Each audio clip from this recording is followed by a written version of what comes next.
As the world's demand for chrome products grows, most mining companies are looking to Africa's vast deposits. Zimbabwe is one such destination, with the second biggest market in the world. Audrey Chimwanda reports. Zimbabwe is home to the world's second largest chrome deposits after South Africa.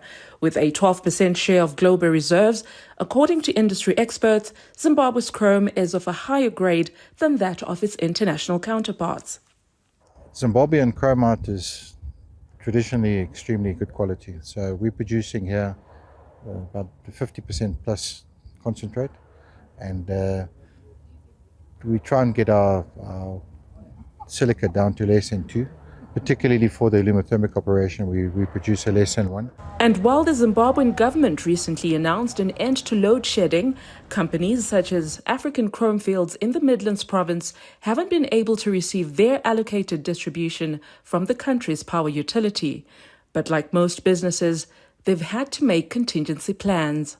Here we know we're not going to get electricity. We're starting to get electricity, some of the plants now from ZESA, from Zimbabwe, so we're tapping into the main 30 MVA line that's running down to Zimplats.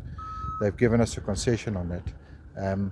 But generally speaking here, we know for a fact that there's no power available. So what we've been doing since we got here, we've been running the plants on 500 kVA generators. So we don't have load shedding because we generate our own power.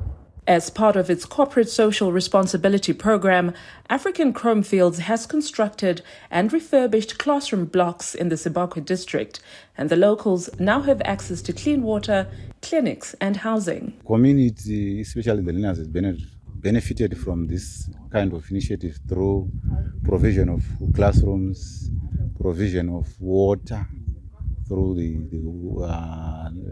through provision of a bowl that was provided for by a CF mine. So we now have clean water, safe classrooms for learning. So I think the community has benefited a lot. Considering that the investment is Zimbabwean-based but owned by a South African company, the director explains the shareholding structure. We were presented with this opportunity to come and have a look at this plant here in Zimbabwe. There was just a single, what we call a pilot plant at the time in 2014.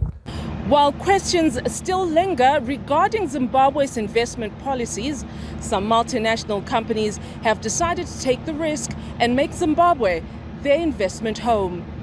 For Newzroom Afrika on Channel 405, I'm Audrey Chimwanda in Kwekwe, Zimbabwe.